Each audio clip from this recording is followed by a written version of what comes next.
Se você já fez esse tipo de pesquisa e não compreendeu muita coisa, ainda tem dúvidas, nós vamos te ajudar. Mas antes de tudo, você sabe o que é um alimento industrializado? Os alimentos industrializados são aqueles comercialmente preparados. Eles passam por alguns processos para tornar seu consumo mais fácil. Existem 3 processos. Aquele em que o alimento in natura, como por exemplo um abacaxi, é higienizado e descascado, nós chamamos de minimamente processado. Quando é acrescido neste abacaxi açúcar, ele passa a ser um alimento processado, pois aumentou sua durabilidade. Quando adicionamos aditivos alimentares e conservantes e, além disso, aumentamos o processo industrial, como por exemplo tornar um abacaxi pó, chamamos este processo de ultraprocessado. Este também tem a finalidade de aumentar a durabilidade e a palatabilidade dos alimentos. Mas você deve estar se perguntando, e os rótulos, o que são? Bom, os rótulos são qualquer informação que aparece na embalagem de um alimento. Eles devem fornecer as informações que permitam ao consumidor ter o melhor conhecimento do produto, proporcionando assim segurança alimentar e uma escolha adequada dos alimentos. E para isso, existem leis para que eles sejam feitos da maneira mais adequada possível. Que tal entendermos como deve ser um rótulo?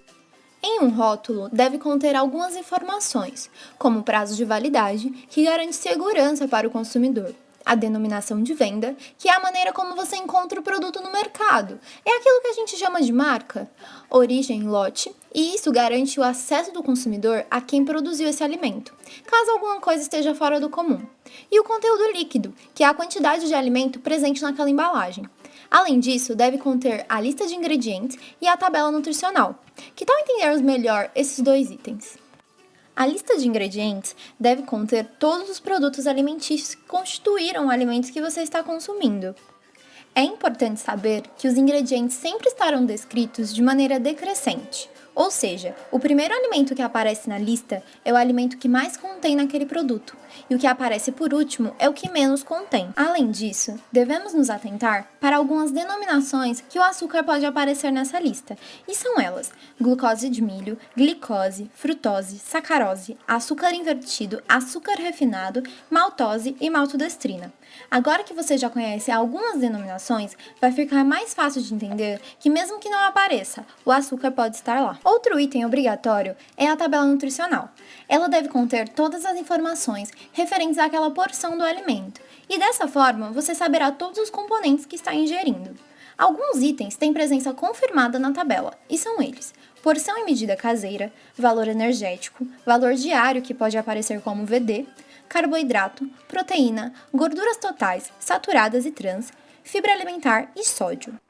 Mas é importante destacar, e você nunca deve esquecer, que a tabela nutricional é referente a uma porção, e porção significa uma das partes em que está dividido o produto, como por exemplo uma caixa de leite, que possui 1 litro, tem como porção um copo de 200 ml. Mas se você é alérgico e está se perguntando como saber se um alimento industrializado pode te causar mal, aí vai algumas dicas. Se você é intolerante à lactose ou é alérgico ao leite, você deve evitar alimentos que contenham em seus ingredientes lactato, caseína, lactose, fermento lácteo e soro do leite.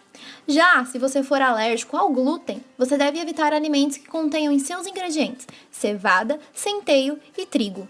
Além disso, confira sempre se existe na embalagem do produto um selo que confirme se o produto é isento de glúten. Se atente sempre a alimentos que possam conter traços dos alimentos citados.